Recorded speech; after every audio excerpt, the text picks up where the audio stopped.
অভিনেত্রী ও গায়িকা মেহের আফরোজ শাওন এবং অভিনেত্রী সোহানা সাবাকে জিজ্ঞাসাবাদের পর পরিবারের জিম্মায় ছেড়ে দেওয়া হয়েছে।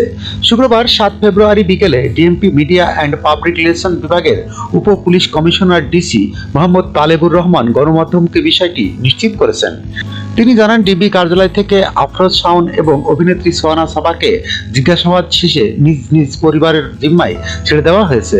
গত ১৫ জানুয়ারি কলকাতার হোটেল পার্কে অনুষ্ঠিত সভায় সরাসরি এবং ভার্চুয়ালি যারা উপস্থিত ছিলেন তাদের মধ্যে শাওনের নাম উঠে আসে। এরপর তাকে গোয়েন্দা নজরদারিতে রাখা হয়।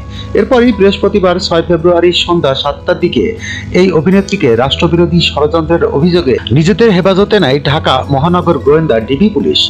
এরপর বৃহস্পতিবার ৬ ফেব্রুয়ারি দিনগত রাত ১২:৩০টার দিকে রাজধানীর ধানমন্ডি এলাকা থেকে সোহানা সাবাকে আটক করে মিন্টু রোডের ডিবি কার্যালয়ে নেওয়া হয়। আওয়ামী লীগপন্থী শিল্পীদের হোয়াটসঅ্যাপ গ্রুপ আলো আসবেই এর সক্রিয় সদস্য ছিলেন অভিনেত্রী সোহানা সাবা।